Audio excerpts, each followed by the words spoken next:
In a calm and peaceful town, nestled away in a cozy corner of the city, there lived a family.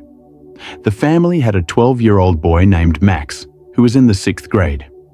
Max was a lively and curious child, always running around outdoors, but his favorite thing to do was play soccer. Nearly every day, he would head to the nearby field and practice his soccer skills, improving day by day. One afternoon, after school, Max returned home, looking disheartened. He plopped down on the couch, opened his school book, stared at it for a while, and sighed. His father, who had just come in from the garden, noticed the unusual behavior and walked over to sit beside him. "What's troubling you, Max?" his father asked gently. Max explained that he had received a low grade in math, but what truly bothered him wasn't the grade itself. He felt defeated because his friend and neighbor, Tom, always seemed to excel in math, no matter how hard Max tried. His father, sensing Max's frustration, calmly went to get a glass of water. Once Max had calmed down a bit, his father suggested they go out into the backyard, which was shaded by tall trees and had a peaceful atmosphere. "Max," his father began, "I want to teach you 3 important lessons from what happened today. These lessons will guide you through life." Max, who respected his father deeply, listened intently, curious about the lessons he was about to learn. "For the first lesson," his father continued, "I want you to invite Tom to play soccer with you tomorrow." Max nodded, eager to find out what his father had in mind. The next day, the sun was shining brightly, and Max went to school excitedly. After class, he invited Tom to join him for a soccer game. Max, being an experienced player, dominated the game, scoring 3 goals and leading his team to victory. Tom, who wasn't as familiar with soccer, struggled a bit but still had fun. Later, Max rushed home to meet his father in the backyard. "Dad, I played soccer with Tom today." "What's the first lesson you wanted to teach me?" he asked. His father smiled and said, "Tell me about the game." Max explained how he scored goals and how Tom had difficulty playing.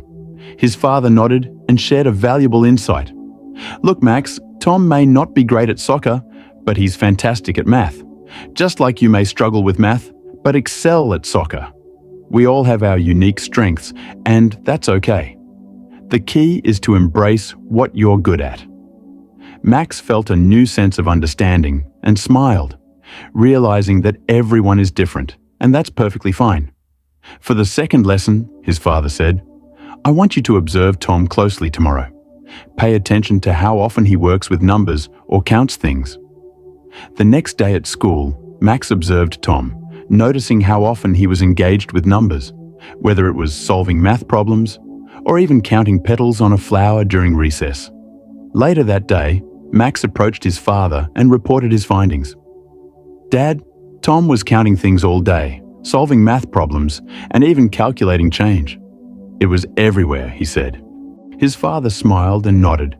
"That's the second lesson, Max. Tom is good at math because he enjoys it and practices regularly. Just like how you practice soccer, the more you practice something, the better you become at it. It doesn't always have to be hard, just consistent." Max realized the power of consistency. It was something he could apply to anything, not just soccer. "Now, for the final lesson," his father said thoughtfully. "Think about how much better Tom is at math than you. How many times better do you think he is?" Max paused for a second, then replied, "Maybe 3 times better." "All right," his father said. "For this last challenge, I want you to study math 3 times harder than usual tomorrow." Max felt nervous but determined. He agreed. The next day, he sat down to study math.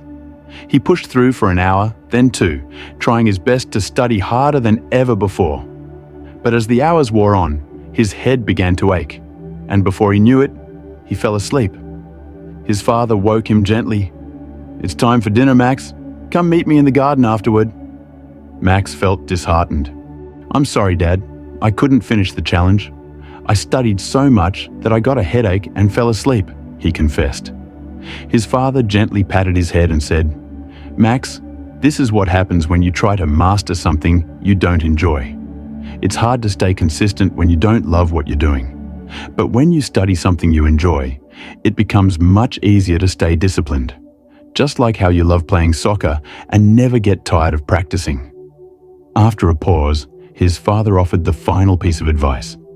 If you want to be an expert at something, either study what you love or learn to love what you study. Max, inspired by his father's wisdom, promised to carry these lessons with him forever. Moral of the story: if you want to excel in something, either love what you do or find joy in learning it.